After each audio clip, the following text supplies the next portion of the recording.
Hello everyone and welcome back to Nighttime. I'm your host Tyler Brownrigg and I have returned from Red River after a great win. Boomer Sooner.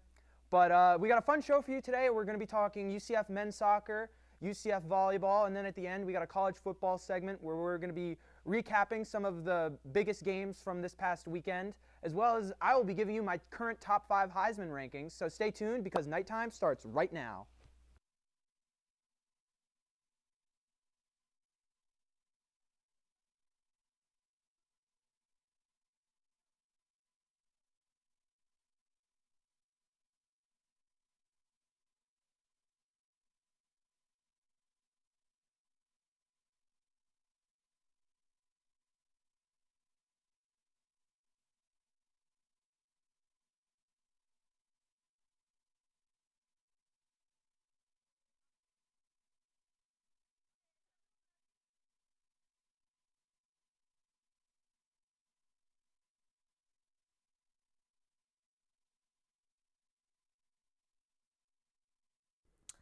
Welcome back to Nighttime, and we're getting it started with our men's soccer team. Joining us is making her on-air debut is Alana Green. Alana, how are you doing today?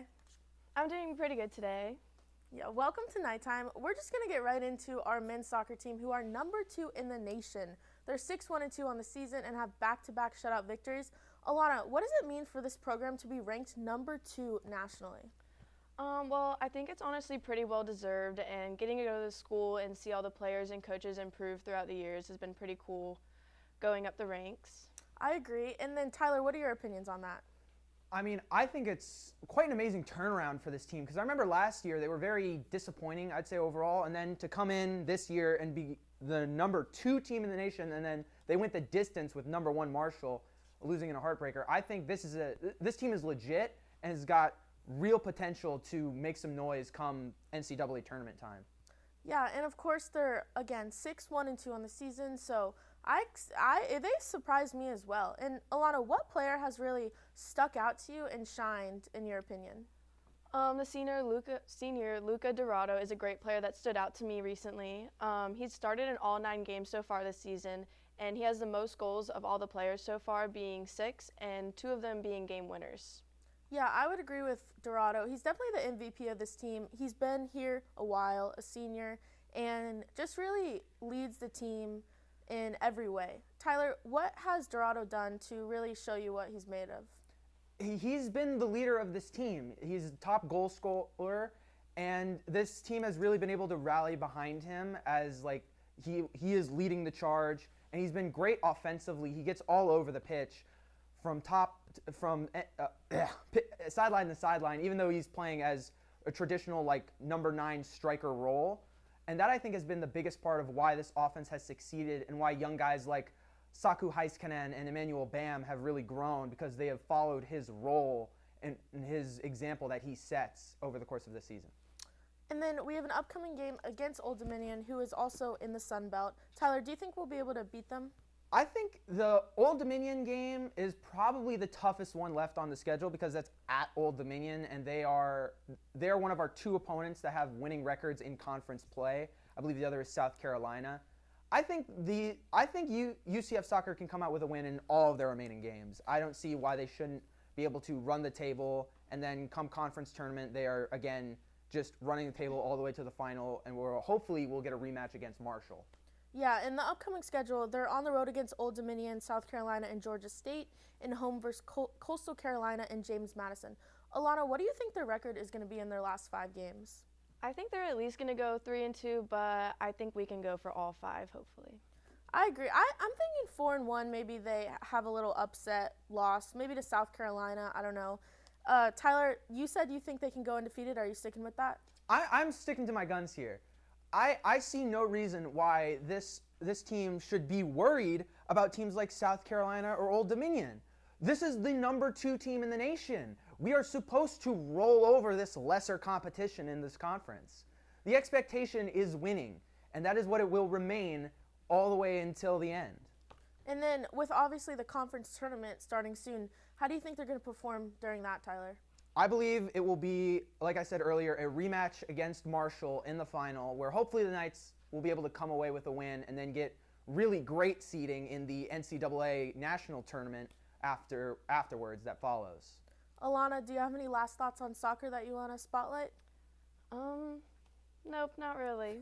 They've impressed you though, right? Yeah, it's been going really great so far this season. Tyler, any last comments?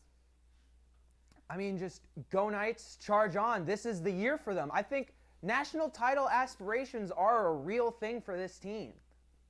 Yeah, I would agree. You know, it'd be really exciting if we make the tournament have a good run. That would be really exciting to see. And then that's all the time we have for this segment of UCF Soccer. Thank you so much for joining us, Alana. And we're going to get right into My Nightlight, who is a freshman golfer who had a top 10 finish in the Bearcat Invitational last week. Stay tuned.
It is Garrett Ebert. He comes into the season ranking 60th in the 2022 AJGA rank, and he shot a season best 5 under par 67 to record a 9th place finish in the Bearcat Invitational. Now, we are joined by Jeremy and Jovanni, also making their nighttime debuts, and they're here to talk about volleyball. First, guys, how are you doing?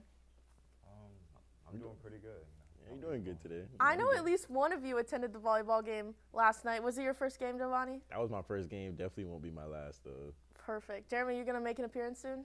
Next time I will. You know, I had to work, so I couldn't make it this Okay. Now, our volleyball team is 6-0 in conference play.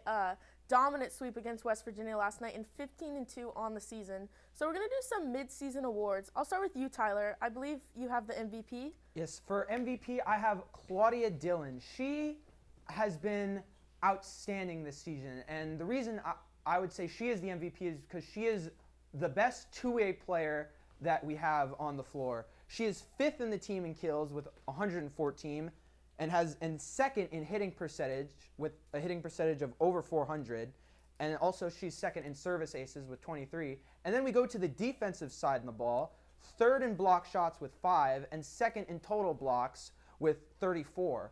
She is just completely well-rounded, a great leader, and is just, again, a total complete two-way player that can help the team both offensively and defensively in any way possible.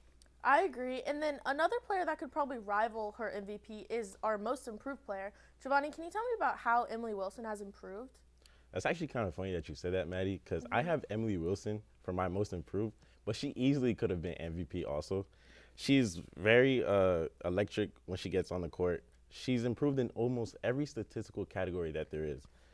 Sets, matches, kills, points, aces, digs, you name it. And she only did this in 4 more matches than last season.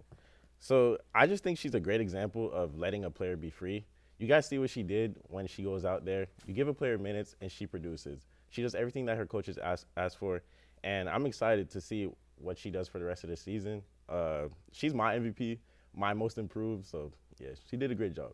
I agree. It's a really easy choice. She only had 48 total kills last year, and now she has more than 188. I didn't update the stats after last night's game. But going into defense, Jeremy, who is your defensive player of the year, you would say? So for my defensive player of the year, I chose Abby Hansen. If you take a look at her stats, you can see that she was almost leading the team. She actually just got passed up last night. But she has 54 blocks, and she had 7 digs. And then if you want to look at her offensive side, she had 146 kills. Yeah, the Abby is really talented, and just like when she blocks, it's insane because the like control that they have to have, getting the block, making sure it stays, and it turns into a kill. And then my freshman player, I would say breakout player or rookie, it was between Ava Amore and Abby Shomers, but I'm gonna go with Abby Shomers. She's the redshirt freshman setter. She has 654 assists on the season and only 2 setting errors, which is just incredibly impressive. And she even has 27 kills. I think she had like 2 or 3 last night. And setters don't normally get kills like that, so it was really impressive to see. She also has 15 service aces, 128 digs, and ranks number 17 in the nation in assists per set with 10.60. So moving back into our undefeated record in Big 12 play, boys on the couch, what does this say about our volleyball program that they are so good and, you know, going into the Big 12, still beating all these teams? Honestly, my opinion, I think UCF should be ranked. I don't see why we're not ranked I agree. yet. I've seen we've gotten votes to be ranked, Yeah. but I think we'll be there soon. Unbeaten in conference play, one of the best teams in the nation, so we'll be ranked pretty soon. Jeremy, do you have thoughts on that? I mean, I think so too. Like, even when you want to look at football, like what, a couple of years ago, we were undefeated for how many seasons in a row? 2, I think, right? You know, I think we're on the come up right now. So just give it time, and I think we'll be ranked soon. Tyler, do you think our volleyball team is the best sport we have on campus, the best team? I would give it to men's soccer right now. They are ranked number 2 in the nation, as we mentioned earlier, but volleyball is a very close second. They have consistently been great. They won, I believe it was like 3 conference titles in a row when we were back in the American. And they have just been, now here in the Big 12, they have just been so outstanding to start the year. Again, undefeated, and they're, I believe, second currently in the standings overall. It's just been fantastic to see them just dominate right out the gate here in Power 5 play. Now, guys, I do want to throw it to you because, as I said earlier, they are not number 1 in the conference. That title belongs to BYU, a team I had winning the Big 12 earlier this season when we talked about volleyball. Do you think UCF can overcome BYU and win the Big 12 conference in their first year here? I think UCF can overcome BYU. After watching them for the first time, they completely dismantled West Virginia yesterday. So I have them over BYU. It'll be a close game, but I have them. I would say, while I couldn't actually make the game, I was able to look at some of their highlights, and I think we have a very promising young team, and I think that they could, you know, beat BYU if it ever comes down to it. I think it's going to be tough for them to overcome BYU in the rankings, at least because they are ranked nationally. But we play Kansas State on Saturday, and Kansas State split with number 18 Baylor and actually just upset number 25 Iowa State last night. Tyler, do you think we can beat them on Saturday? I think for sure we can beat them. This team is hot right now, and I think this can be what pushes us over the edge in terms of getting ranked nationally. And then I think it'll be a very positive thing for forward momentum going in against those tougher opponents like BYU and Kansas. Jeremy and Jovanni, do you think we can get the win against Kansas State on Saturday? If I just said they could beat BYU, they could definitely beat Kansas. So, yeah. Has them going undefeated, no losses. No losses. So, do you think if they beat Kansas State, the next week they will get a ranking finally? Yeah, I'll give that to them. Yeah. I'll give them the ranking after Kansas State. I would sure hope so. Like, if they beat them, they obviously deserve a ranking. Tyler, what do you think? I would think at the very least that would have to push them into like the late teens, early 20s range at bare minimum, because I don't know what more they have to do to show that they deserve to be in the national conversation. Yeah, honestly. I would agree. And do you guys have any last thoughts on the volleyball team before we wrap up? I just like to say Emily Wilson is a dog. That's all She I have to is. say. She is. She is. I mean, I don't have too much to say. I'm just excited to see how they progress in the future. Yeah, I agree. And now let's start over to Tyler's Nightlight. Thank you guys for joining us, by the way. All right, so my Nightlight, she is a player on the women's soccer team, and that is all I'm going to give you. So we'll be right back, and you'll learn it after this commercial.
And if you couldn't guess it, my nightlight was Maggie Jenkins. She's played in 13 games so far this season. She's got 1 goal, 1 assist for a total of 3 points and 19 shots. A great midfielder. Hopefully she'll show out for senior day and getting the Knights a win because they're on a bit of a losing streak. But anyway, now we will move to my Heisman rankings. I'm going to move out of the way so we can get it here on the board. But as we're about halfway through the college football season almost, so here we have our Heisman rankings. First, at number 1, I've got Caleb Williams, obviously. He hasn't done anything to get him off this number 1 spot, so that's why he's there. Number 2, bit of controversial pick, Dylan Gabriel out of OU, bit of a homer pick for me. And then at number 3, we got Michael Penix Jr. out of Washington, followed by number 4, Bo Nix, Oregon. We got 3 Pac-12 quarterbacks on this list. And then rounding it out, the only non-quarterback, Georgia tight end Brock Bowers. So that is my list. Maddie, do you have any thoughts on my list initially that you'd like to say? I'll just go through the stats real quick. So Caleb Williams, obviously the USC quarterback, has 1,200 passing yards, 15 passing touchdowns, 3 rushing touchdowns, 71 completion percentage, and only 1 interception. Obviously, they're undefeated, but have a big game coming up this week. And then Dylan Gabriel, who was a little bit of a homer pick, but I'll take it.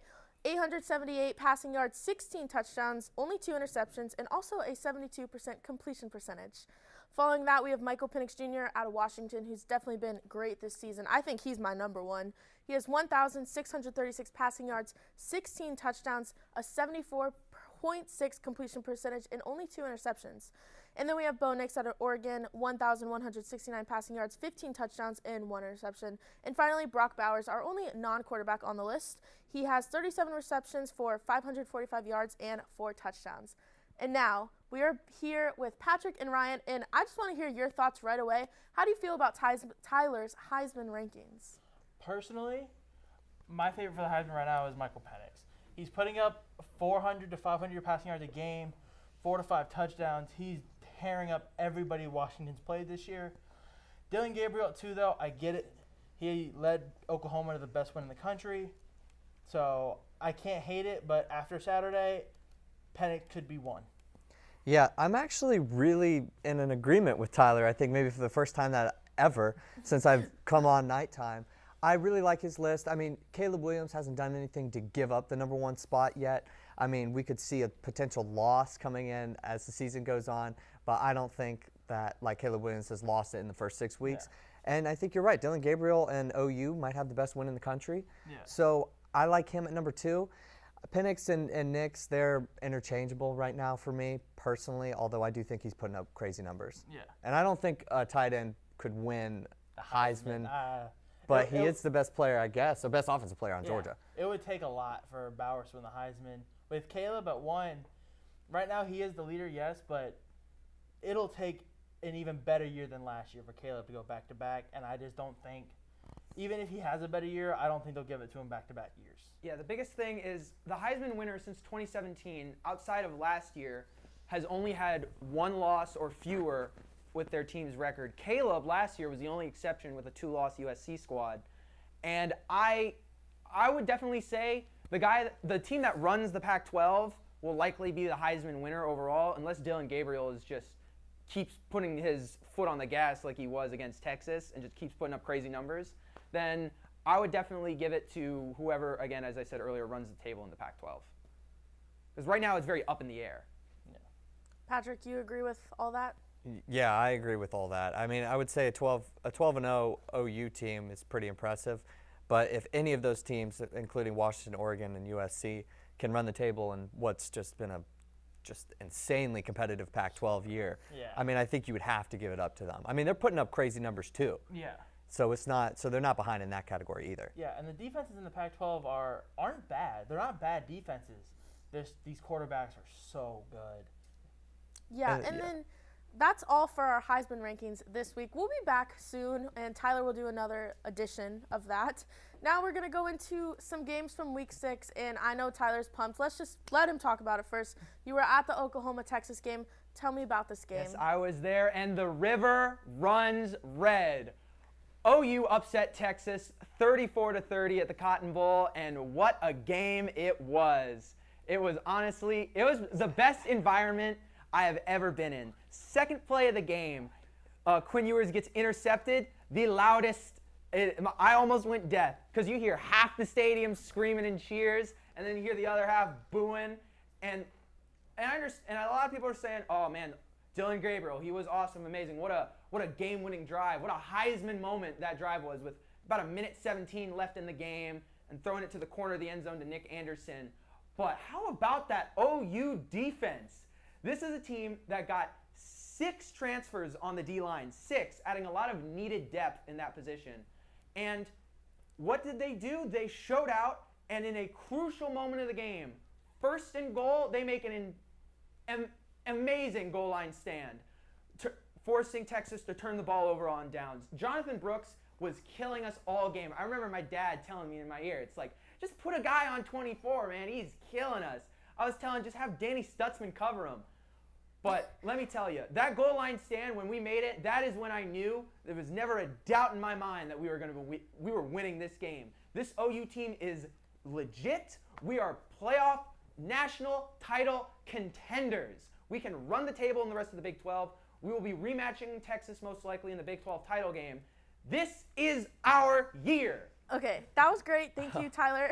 Patrick, real What a quick, Patrick, you've kind soliloquy. of been a champion of Texas this year. You've really believed in them. What do you have to say about their loss against Oklahoma? Okay, well, I don't know if anybody should really even listen to my opinions anymore about college football, but to be honest, I have, and you're right, I've been the president of the Quinn Ewers fan club. It was sad to see the Heisman list that Tyler had, and he wasn't included, but it's rightfully so.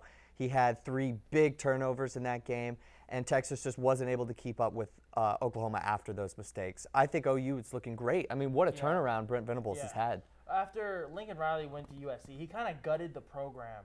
If you look at all the transfers that went out and followed him to USC, and even some of them went other places, he really gutted Oklahoma. And Brent Venables last year, yeah, they went 6-6, but he laid the foundation for what is turning out to be a fantastic year 2 in Norman. Okay, and then let's talk about some other games from Week 6. Ryan, you want to start us off with Arizona USC? So Arizona USC was always for me a really tricky game, right? USC's defense isn't that good. USC's looked vulnerable at times this year, especially against Arizona State a few weeks ago. And Arizona and their redshirt freshman quarterback, making his 2nd start of the year because our starter was hurt, Noah Fafita, played fantastic. Threw for 300 yards, 5 touchdowns, and went blow for blow with Caleb Williams and outplayed him for 4 quarters. It's just Caleb's special, and he got it done.